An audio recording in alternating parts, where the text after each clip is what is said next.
I'm Dean Newland, and welcome to the Business of Intuition, where I coach, facilitate, train, and speak on the hard science and meaningful experience of intuitive leadership in business, so you can make better decisions, forge real connections, and creatively solve problems to amplify your impact and simplify your life. Welcome to the Business of Intuition. My next guest on the Business of Intuition knows very well something that we don't do very well, which is facilitating an effective, productive, and engaging meeting. Consider some of the statistics that I've found over the years. For example, 11 million meetings per day. Most of them are deemed unproductive or unnecessary. 25 to 50% of all meetings are considered to be poorly run or unnecessary. And when you think about the financial ramifications, it equals, based on my sort of spit math that I did on a bar napkin at one point, $37 billion in wasted actual salaries due to poorly run meetings. Senior leaders spend about 23 hours a week in meetings. Middle managers spend between 11 and 12 hours per week in meetings. And according to an expert on meeting management, a guy named Vogelberg out of South Carolina, says that the perception that people have of the meetings that they are in, the quality level that is equal to the perception they have of the quality of their jobs. AKA, if you want to include or improve job satisfaction, improve the quality of meetings. And yet this is a tough topic for people because we are not trained to do well in meeting management. However, my next guest is, in fact, an expert in this area, and we had a fascinating conversation. Her name is Marsha Acker. Marsha is the founder and CEO of TeamCatapult, a respected and sought-after leadership development firm that equips leaders at all levels to facilitate and lead sustainable behavior change. She partners with leaders and leadership teams to clarify their desired change, develop communication competence, and think together, accessing the collective intelligence to bring about change. TeamCatapult is a partner to mid-sized startups and global Fortune 500 companies across sectors like entertainment, game development, banking, insurance, healthcare, communications, government, information technology, consumer goods, and retail. Marsha is an executive and leadership team coach, author, speaker, facilitator, and the host of Defining Moments of Leadership podcast. Marsha is unparalleled at helping leaders identify and break through stuck patterns of communication that get in the way of high performance. She is known internationally as a facilitator of meaningful conversations, a host of dialogue, and a passionate agilist. She is the author of The Art and Science of Facilitation, How to Lead Effective Communication with Agile Teams, and Build Your Model for Leading Change, a guided workbook to catalyze clarity and confidence in leading yourself and others. Marsha Acker on the Business of Intuition. Well, good morning, Marsha. It's great to have you on the Business of Intuition. And I was thinking about how much time your average leader spends in a meeting. And I think we once found through some guy named Vogelberg out of South Carolina, who seems to be the preeminent researcher on meetings, said that, I don't know what it was, somewhere between 15 and 24 hours a week that people spend in meetings, which is a huge amount of time. And it always has struck me that, if you want to find out the dynamics and a culture of a family, go sit in on some of their dinners. And if you wanted to find out about the dynamics and the culture of a team or an organization, sit in on some of their meetings. And I personally have been fascinated by that because I think that drama, the stage, the sacred space, whatever of leadership is often played out in a meeting. It's often played out when we bring people together. And so I know that you share a expertise in facilitation, and you've written about this. You've got books about this. And yet most people are not going to say, hey, I want to go to school and get a degree and work for a company and be a professional facilitator, right? Although there are some geekies like you and me that do that, right? But what I'm curious about is that facilitation, on one hand, is a tremendous skill around being able to, very fluid acuity around pace, being really present, knowing when to engage people in conversation with the right questions and when to step back and let that happen, while by also knowing when to stand in and bring out your own point of view. So I sometimes feel like the leaders will go, in one hand, to be too directive and too much about trying to stay on task with the agenda. And on the other hand, they might go so far in the other direction that they lose their own point of view. They lose their own sense of quote unquote leadership. So I'm trying to get to my question here, but I'm trying to how do we take some of the best with facilitation and bring it into leadership? What does that look like for you? Yeah. Well, Dean, thank you for having me, first off. And I feel like you and I could probably speak for quite a long time about facilitation, because I think you've summed up much of my perception and experience in working with leaders. I think it was Patrick Lencioni that said, if you want to change culture, start with meetings and how they are held. It's the intersection where we come together in face-to-face conversation, whether it's face-to-face, electronically, or face-to-face in a room. And I think one of the things that gets us in trouble, all of us to some degree, is the belief that if we're not making moves or asserting our perspective or opinion, so if we're not driving the meeting, then we're not adding value. And a lot of times, I ask teams to think about the difference between content and process, like what we're talking about and how we talk, and just simply sometimes pulling that distinction apart and asking leaders to, I think you're right. It's like we can be at one end of the pendulum or another. We're either overly contributing, or we've fallen back too far and we've lost our voice. And I think somewhere in that center is about finding the balance between leading from the front, asserting your perspective or your point of view or where you want the conversation to go, and then also having skills to step back and ask questions. And so in facilitation, there's a whole set of competencies around how do we find our neutrality? How do we find the place where we're not asserting opinions, but we're truly curious? We're bringing inquiry into the conversation. And I think if one of the hurdles that I'd say for leaders to get over is to see value in that. Because I think a lot of times we get caught in the trap of, if I'm not asserting my opinion, then I'm not adding value. And then, and what are they paying me for? Or how do I add value to the team if I'm not, bringing that perspective? Or, a team can be so used to the leader making moves that when the leader stops making moves, everybody goes, what's wrong? Are we in trouble? Or right. I think I must have picked someone off today because all of a sudden the leader's doing something different and now everybody's really confused. So I think there's a lot to be said for learning to, I call it bringing leadership range. So your ability to lead from the front and from behind, to separate what from how, but also to find value in the silence or value in the curiosity or the inquiry. What's your sense about the reason for a meeting around its purpose? And it's let's say that's because I think about working backwards. There's a great book that I think that some of the leaders of Amazon wrote around that very topic. And so I think about leading or facilitating from that standpoint, let's work our way backwards. Where are we going? And so when it comes to a meeting or facilitation, we might say we are going to make a decision. So is it me, the leader, or is it we, the team? Yeah. Or am I the leader just simply sending out some feelers around how people are feeling, of which then later we might discuss, or we might make a decision at some other point in time?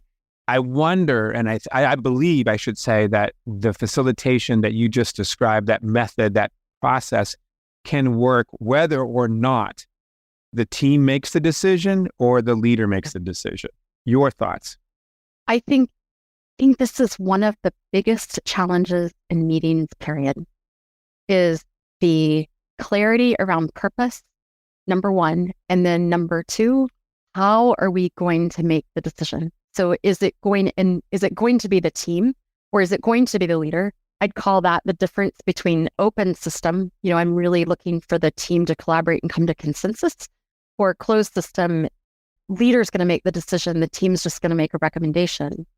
And anytime we enter a meeting and we're asked for our opinion or perspective, and then something happens with the decision later, 2 weeks later, we learn that there was another decision made that was different from our recommendation. And it wasn't clear up front.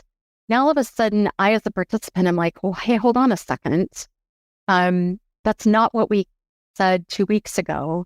I'm confused now about the decision-making process. So I got asked for my opinion, but then something else got done. And so I think about being super clear, starting with the end in mind, like what is our purpose? Why are we coming together?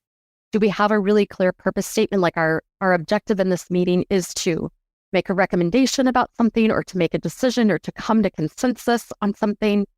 And then for the leader to be really clear with themselves about what are they really willing to open up for decision? Are they willing for the team to make the decision fully? Or do they want the team to make recommendations and they're going to make the final decision?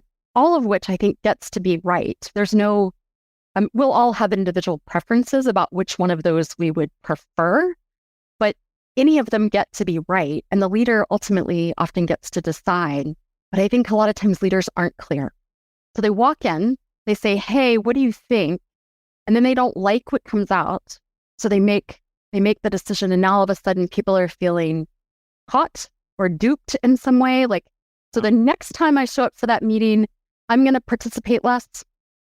I'm going to offer my opinion less.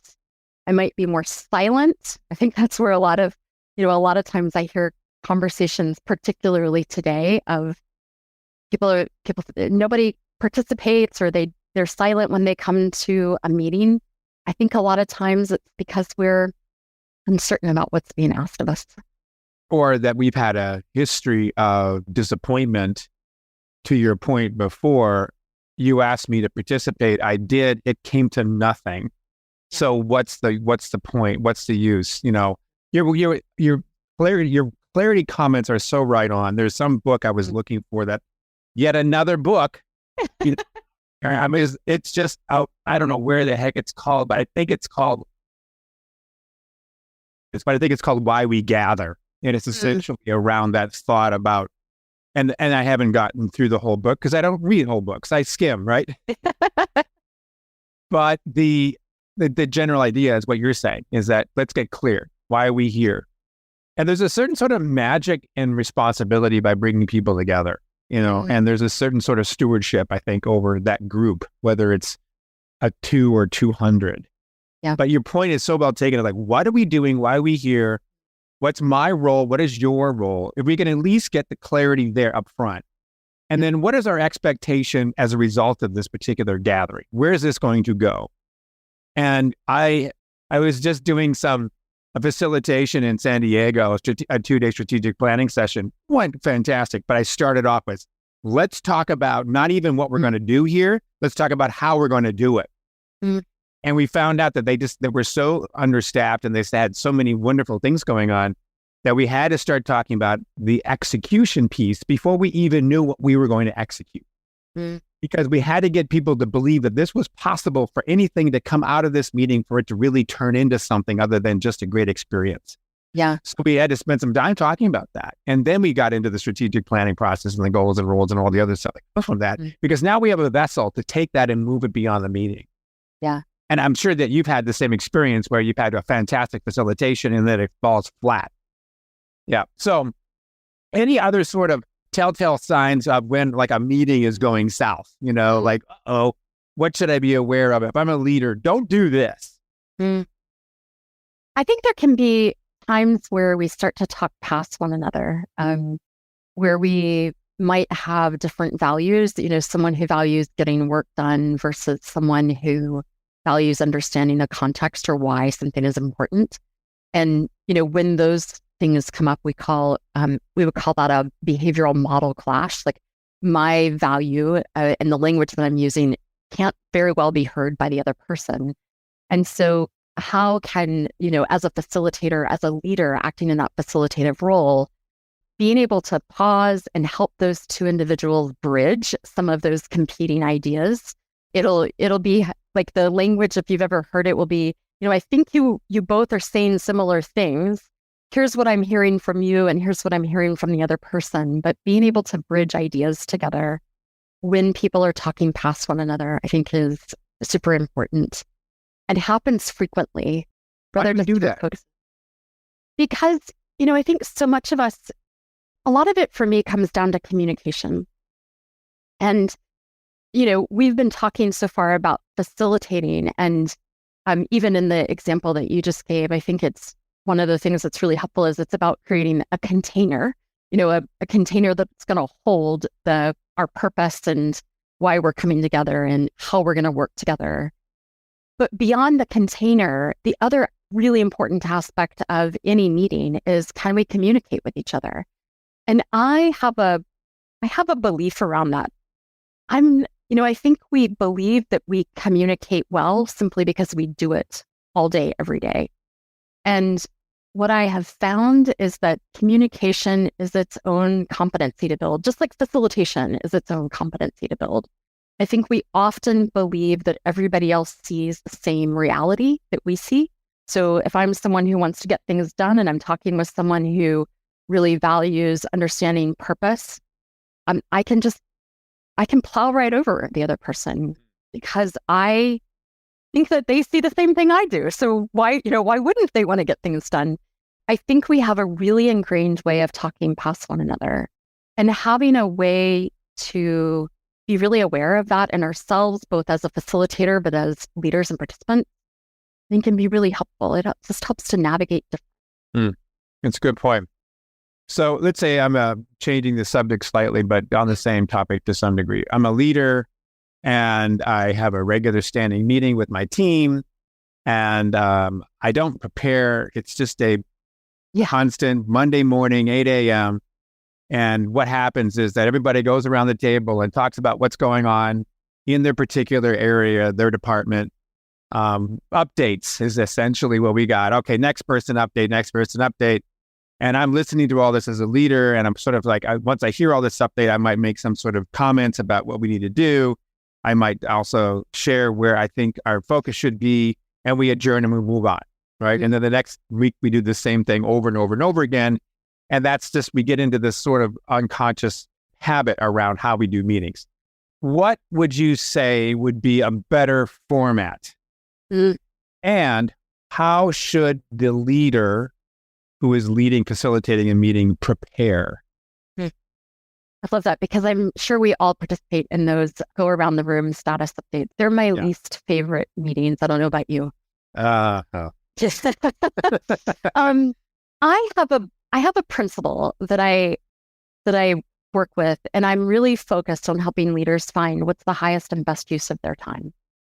And I don't necessarily subscribe to the go around the room kind of download of information as the highest and best use of our time. So I love to find ways that help convey, like if our objective is to convey or share information, how can we do that in a way that doesn't require us to gather together? How can we, send out a paragraph update on Sunday evening or first thing Monday morning? And then our meeting time, our collective gathering time actually becomes about having a deeper conversation about that. So now I can use the time to ask questions about what someone is doing or make connections or further explore something. So I'm spending it. So anyways, that's, I like for leaders to look at how are we gathering and what could be communicated in an asynchronous style versus how are we going to really prioritize the process of dialogue? I think about meetings as the place to actually come and learn something or think together. Right. Versus it being a communication modality. Yeah. I think of the thing I hear, I'm in trying to get a board that I help facilitate to move away from just simply these sort of updates. Yeah. And the concern is, well, we can send them out a bunch of slide decks, but we're concerned that nobody's going to read them. Yeah. And therefore, the only way we know that they get the information is that we stand in front of them and sort of like feed it to them. Well, okay, I hear that a lot, but Yeah. I think your point's well taken is that we have such a, if you take a look at, we actually developed a tool which we have never really monetized, but man, one of these days, we called it the meeting productivity calculator. And it's basically, an app that you would put in your salary, the number of hours you spend in a meeting on average in a week, and then to be able to, on average, give your meetings of all of them that you spend in about a scale of 1 to 100. Essentially, it calculates out how much money is it costing you personally to be in this meeting, or the company costs to get you there, right? Yeah. And it is staggering when you start realizing how much money we spend in meetings. We're talking about cost cutting. We're trying to figure out, our pencil sharpeners are getting too expensive. We've got to cut down on that. Like, wait a minute, we're spending most of our time in meetings. And yet, on average, most people will say that about half of all those meetings are less than important to being part of. We shouldn't even be there. So you think about all that waste by just the number of hours we have is unbelievable. It literally thousands and thousands of dollars sometimes in one particular 1 hour meeting.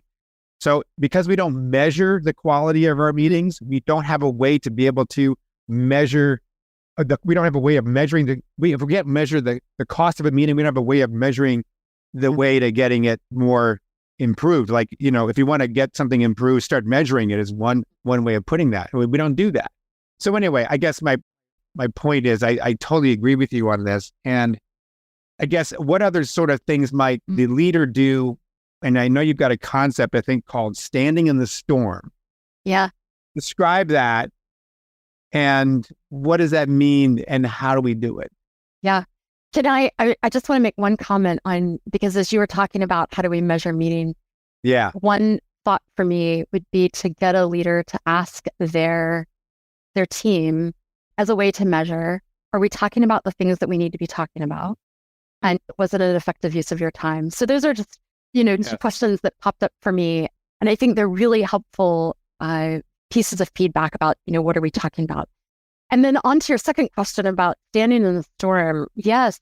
So it's one of the principles of the stance of facilitation out of the art and science of facilitation. And I think about it as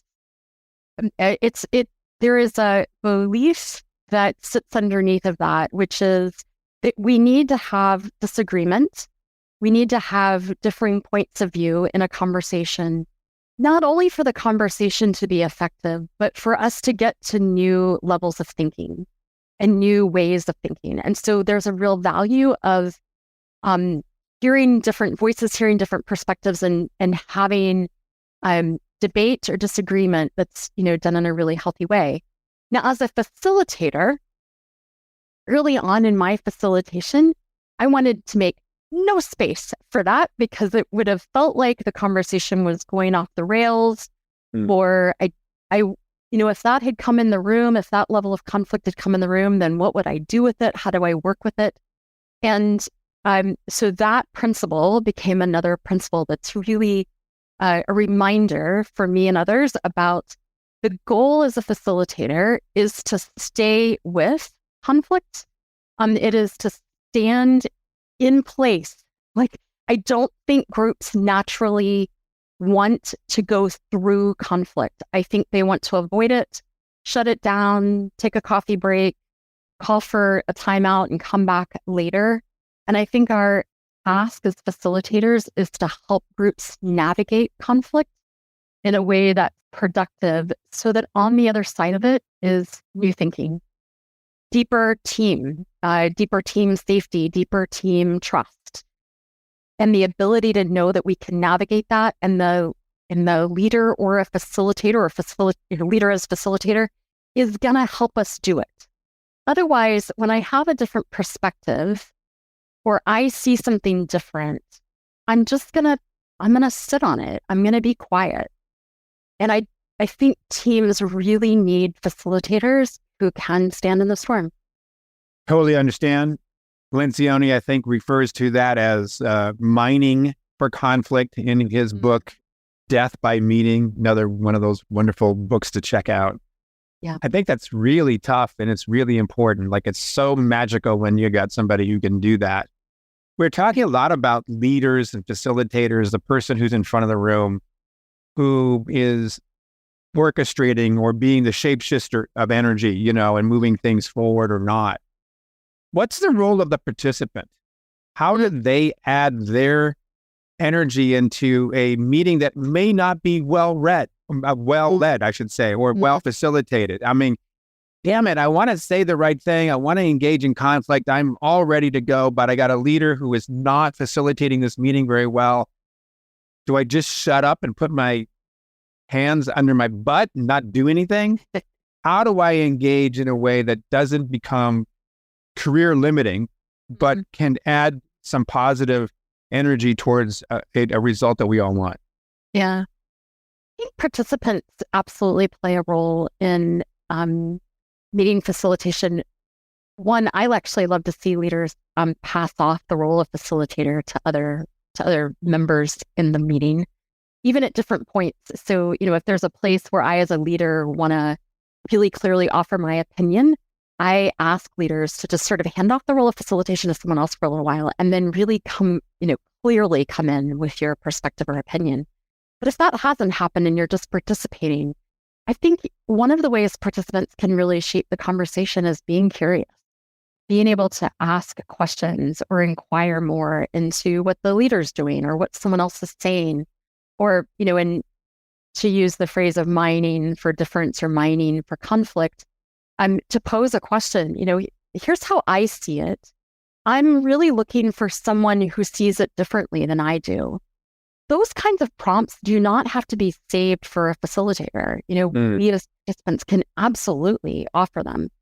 As a matter of fact, I think it makes a more robust conversation if we're not always sort of looking to a facilitator to guide us.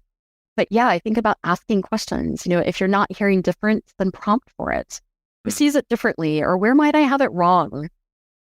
Looking for other voices that agree. So, this is what I think. What do others think? Or who's aligned with this, or who sees it differently from their perspective? So I think any of those question prompts really help participants have a vital role in meetings.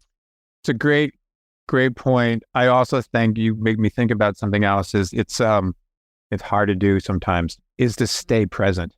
I mean, is really to be there and really to listen. And I know that you can feel it, you can see it when people are checked in or checked out. And it changes the dynamics dramatically without anybody saying anything. You can just tell whether people are there or whether they're just pretending to be there. So speak a little bit about technology. Phones, computers, those other things in a meeting. Keep them, let them go. If you asked anybody who's ever been in the room with me, they'd probably have a very clear answer for you, because I think I come with a reputation. So I have a really clear stance on that. And it goes back to when people are coming together, it's about what's the highest and best use of our time. And I think being able, what I often say is there's a sense where you're doing yourself and your whole team a disservice if you come to a meeting and a collaboration and sit your book or your laptop or something else in front of you and multitask and do other work. So I think that's always an indicator. Like if this isn't, maybe this isn't the right meeting, or maybe there's some place else for you to get this kind of information and no need to be here. So there is something to sort out that's data. So when I'm working with teams in a room, there's no table. We're in a circle, and we just have chairs. And so that's my technology intervention. Like there's no place to put your phone or your laptop or anything else. Yeah. So that's the way that happens. But online, which is where we spend a good chunk of our time these days, I start by asking people up front to be on camera and off mute. That's its own norm intervention. So we often will talk a little bit about why that is. And then it happens. I think it's one of the things that I dislike the most about meeting online is that it's just so easy to pull up the messenger or the inbox and get distracted. But I just do a lot of asking for this block of time. Will people please just be present and to the best of your ability, mute everything else?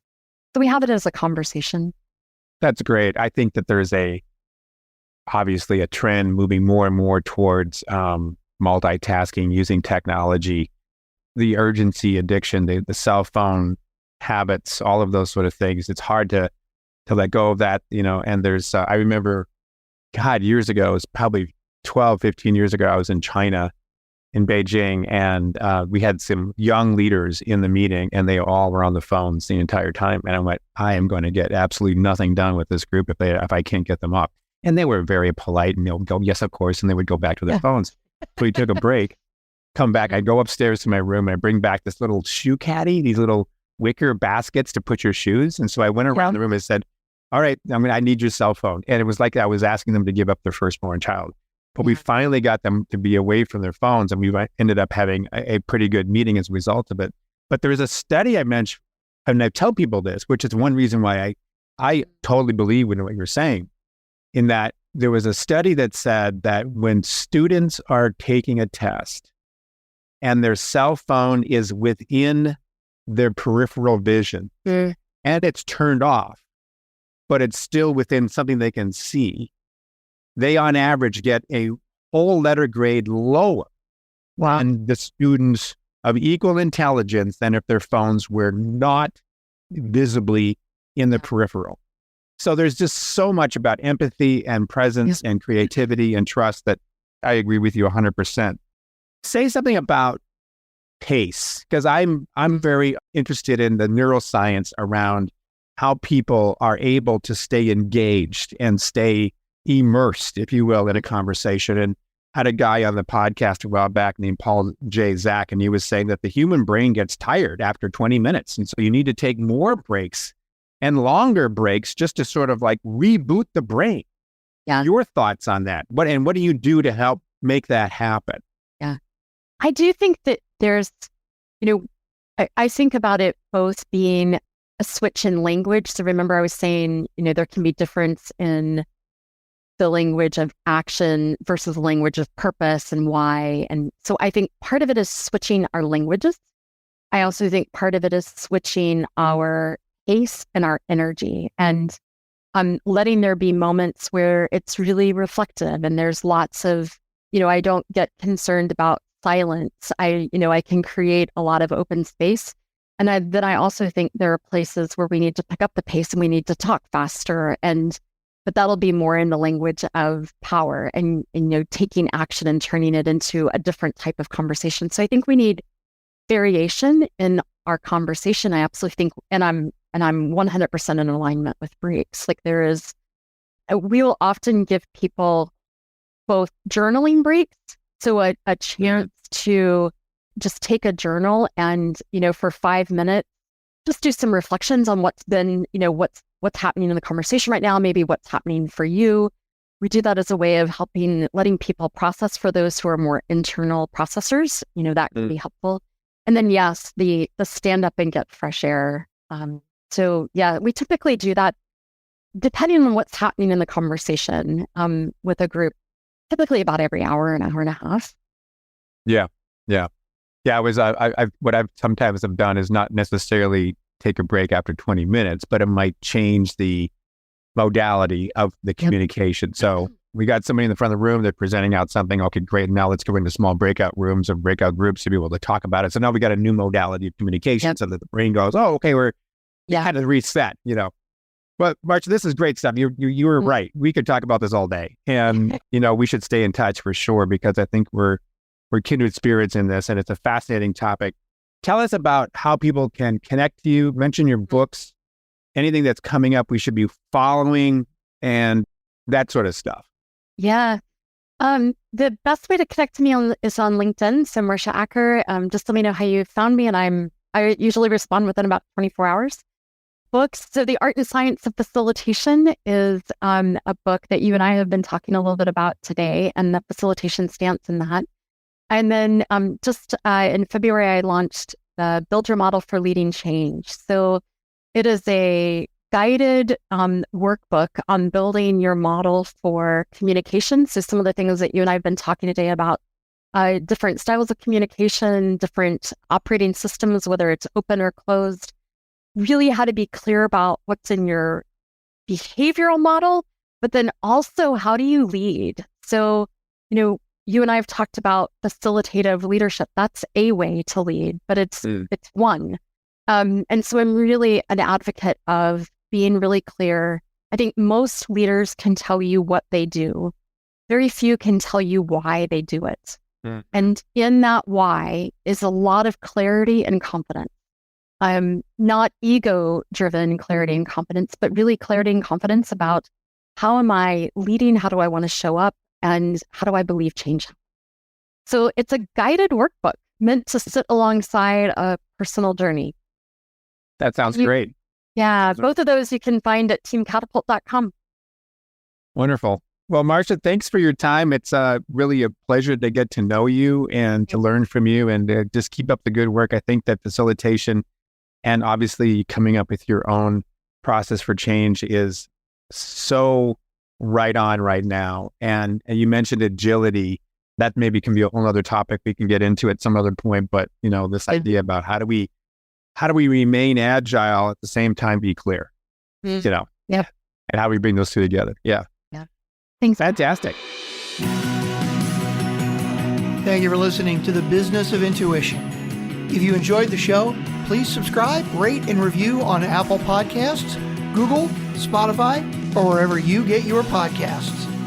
If you'd like to learn more about Dean or Mission Facilitators Leadership, go to mfileadership.com. That's mfileadership.com.